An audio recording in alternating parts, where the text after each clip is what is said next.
Hello and welcome to the Lost Art Podcast. I'm Garrett and I'm here with Helmet. Are you? I am. How are you? Finally. Finally. What are we doing this week? We are doing... It's a little bit complicated, this one. How do you explain this without letting people down? So what we've done is we've picked 12 genres and we've picked the most entry-level songs for those genres. But they also are songs that basic cunts ask for, thinking that this is I don't know. Like this is a good list of songs, actually. The songs are all fine, mostly. Mostly are fine, but these are the ones where people think that they're also all, I think, the biggest songs from all the artists. I'm pretty sure. Pretty sure they are. Bar a couple. But just imagine you're talking to somebody about a particular genre of music, like, and they're not into it, really, but they want to pretend they are. This is the song they pick. Another way to describe it would be, as DJs, this will lean heavily into what we do kind of as DJs. If someone asked for one of these bands that didn't know much about them and we didn't play this song, they wouldn't know that band was playing. Yes. And they'd come and go, did you not play that song? I'm like, I played that band. You didn't ask for that song. Or they'll ask I wanted that song. Yeah, I'm like, well, then you should have asked for that song. Exactly. The most basic, obvious choice for this band. And this genre. Yeah. So the most entry-level song for this band and the genre. So we split up into 12 genres, like I said.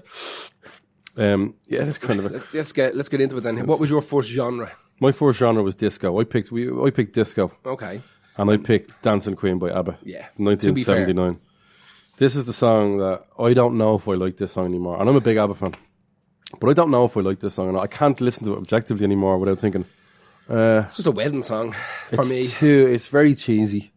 It is. It's a big wedding anthem, wedding dance floor anthem. It's definitely, I know it's not like structurally one of my favourite, or melody-wise one of my favourite ABBA songs, but I'd say if this was buried down some back of an album, I'd go, that's actually alright. Yeah, if that was hidden and not mad popular, you'd go, oh, yeah, probably, good. So I really don't know. I'm indifferent to it now, although when I hear it coming on, I wish they had played any other ABBA songs. Yeah. So I have a bit of a thing against it in that regards. Yeah, I'm with you on that. Dancing Queen is painful to listen to, really, in public. And it also hurts to have to play it as well. Really does, especially if you pick any other song by ABBA and someone goes, no, play Dancing Queen. I'm like, ugh, what? Really, like, yeah. Look, I played loads of other songs, but it doesn't matter. Yeah. Or you play any other song and they still ask for ABBA, like you said. Yeah. You know? So did you not play ABBA yet? They're literally playing right now. Yeah. But that's not Dancing Queen. I'm like, oh God. Yeah. Oh God. Kill all of us now, not just me. It is, all these songs are the dance floor bangers that will get the people up straight away, but they are the painfully obvious choice. Our playlist is called Basic Bitch Tunes. Now, that's not... We were going to change that. I think we should just leave it. We'll just leave that, actually. And that covers men and women. Yeah, Basic Bitch is nothing to do with women or men. No. It's... ABBA's a perfect one to get the kind of ball rolling on, I think. Yeah, and Dancing Queen. So, even though ABBA didn't start off as a disco band at all, they had lots of ballads and lots of just Euro pop. Just a pop band, weren't they? But this was the time they realised that disco was getting big, and this is when they released Dancing Queen. Oof. And it was instantly like their biggest song. And it'll always be their biggest song, because I can't see them coming out in 2024 with a song that is bigger than Dancing Queen. Although, if ABBA did release a song tomorrow, it would be the biggest song of the year. Absolutely, yeah. Of course it would. Even if it was shy. Even if it was shy. Yeah. And it wouldn't be. Because imagine the demo tapes they're sitting on. If they bother. I mean, they make dabbling, like, they make more than popular bands who are crunching out albums now by doing absolutely nothing. All the work's done. Yeah, of course, it's done. All the work's done. Yeah. Listen, this is the guy's thing. We can only talk about our experience with these songs rather than... I've nothing interesting to give you. I couldn't find any really interesting things about this song. I tried to find at least one little kind of cool fact about the song that we might not have known, or you might not know. But do you really care? Like, reading about this, I was like, it's just, they came out, they wanted to write a disco song. Because they're ABBA, they can write whatever they want. They could write a metal song that would have been one of the biggest metal songs in the world if they wanted to.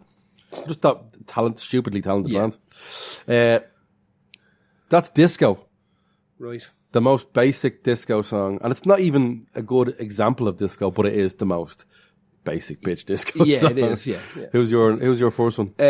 Genre, I picked punk. Right, it can only be one band, can't it? Yeah, so I picked Sex Pistols called Save the Queen. Yeah, God, yeah. I know. Exactly. I've been very, very vocal in the past about... It's not that I dislike the Sex Pistols. I just think that they were more culturally important than good. I think the Sex Pistols have one good song called Buddies. That's it. Yeah, it's a good song. Yeah, I think the rest of them they're not terrible. They're just whatever. Like I do like when John. I don't really like when John Lydon's been interviewed in general, but I do for some reason. You know when YouTube ruins your algorithm because you watch one John Lydon video.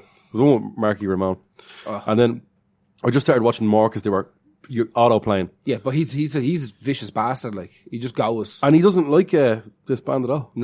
No, we didn't. Never liked them. He never liked them. But the whole thing about the Sex Pistols is that they were pretty much put together, you know. Yeah, and I appreciate that he admits all. He's very candid about that. Like he there was no real, like punk was more of a fashion movement than anything else, and like I don't know, like the Sex Pistols are.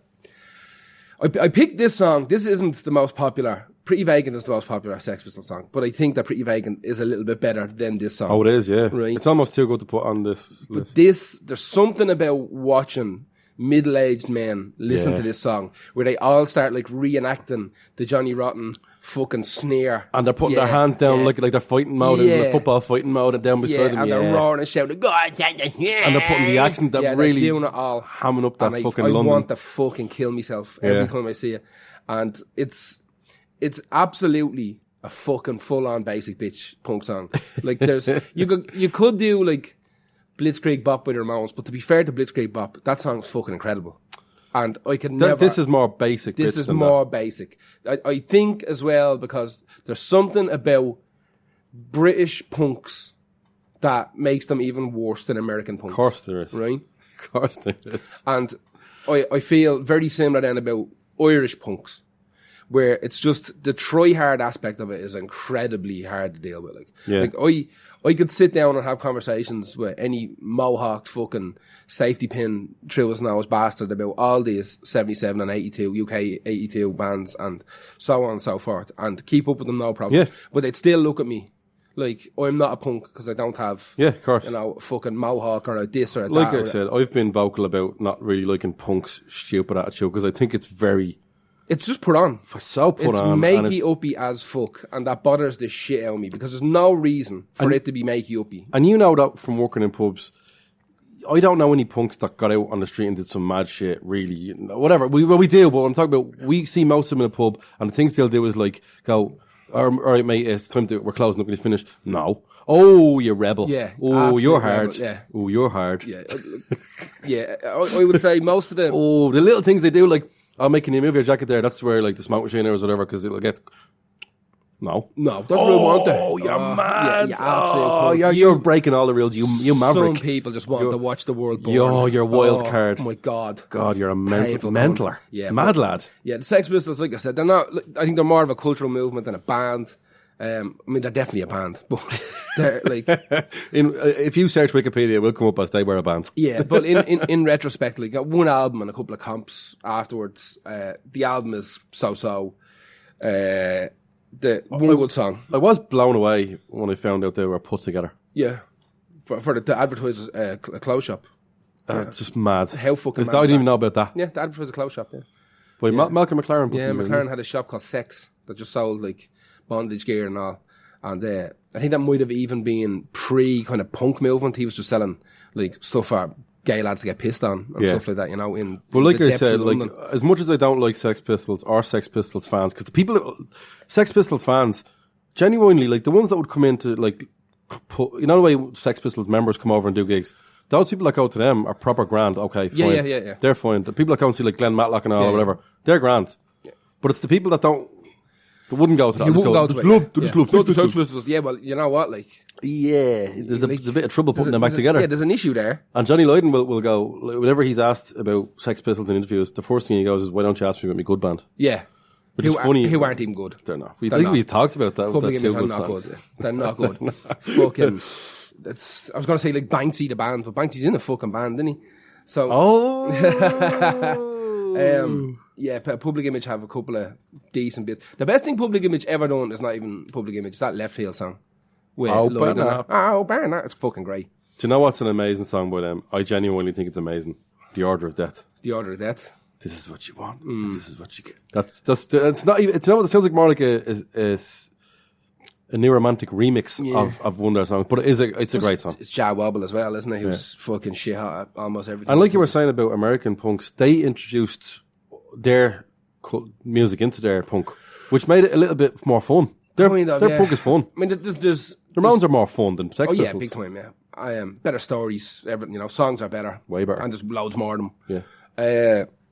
American punk is weird because it's splintered so many times. Like there's definite splinters in like the UK and Irish punk scene, but the American punk scene is so kind of fractured, like with a pretend unity. So you have your fucking shitty social distortion punks, the cunt to go around with spanners in their pocket even though they don't own a car, that type of malarkey. And then you've got your kind of bad religion. Why is the thing with social distortion looking like grease monkeys, mechanics? What is that? Don't fuck that band. They're terrible You band. hate them. I hate them so much. They're honestly one of the worst bands I've ever heard. They are like Red Hot Chili Peppers bad is what they are. They're atrocious. Then you've got like your kind of skate punky bullshit. Yeah, I hate that. I like a lot of those bands, like Pennywise and all that. I like a lot of that stuff. Don't mind them for some reason because they got riffs. Mad for riffs, they are mad for riffs. But there's too many. It splits out in 1,000 different directions in the States. In England, it's like right, you have to like Crass, and you have to like the Pistols, and you have to like Clash, but like all those bands, and you have to like Exploited. All those bands are so different. Yeah, like the fact that they're even the Clash called, it can't even really call them a punk band anymore. Like, obviously they had that, but they're so many styles in the Clash alone. Exactly, but that's what I'm saying. Like the fact it's more they're connected. touching on world music now at that stage. The Clash, exactly. Yeah. Just be on Peter Gabriel's label. Exactly. Yeah. But like it's a wide scope that bands like the Clash would fit into. Like the Exploited are that kind of that UK 82. Almost D-beat style stuff where it's verging on metal. I don't like their songs. No, yeah, the Exploited have one good song as well called Dead Cities. The rest of it is pretty much just the same. It's just garbage.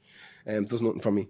Yeah. Exploited are absolutely one of those bands that absolute saps go to just to throw each other around. You know what I mean? And say they went.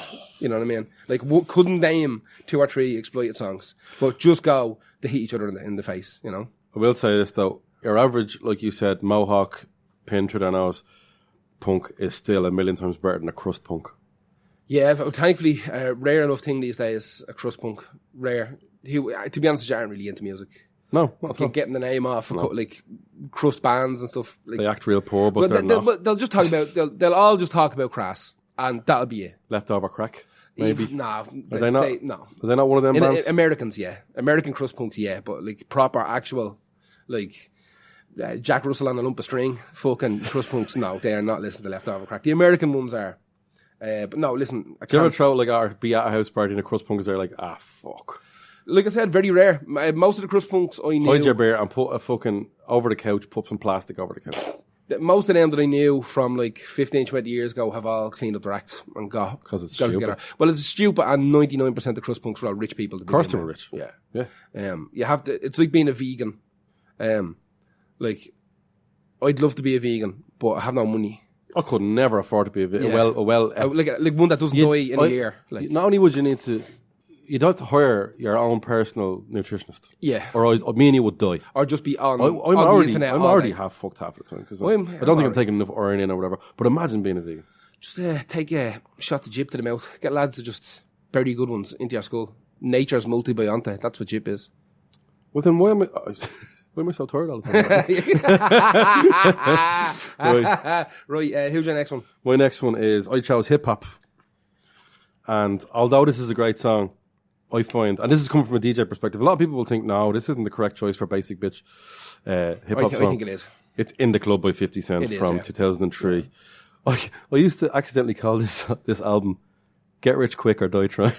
It's just called Get Rich or Die Trying. But in my head I'd say it like Get Rich Quick or Die Trying faster. This is do you know what? From being a DJ, you'll realize that this actually beats Gold Digger to the most basic bitch hip hop song by a mile. It beats them all by a large margin. This is the one that people will dance ironically to. This is the one that your man knows the lyrics to. That's mad. If your man knows the lyrics to it, that is the most basic bitch song available. And speaking of the lyrics, "Go Shorty, it's your birthday." The line, "It's your birthday." The manager of Two Live Crew tried to sue 50 cents. Really?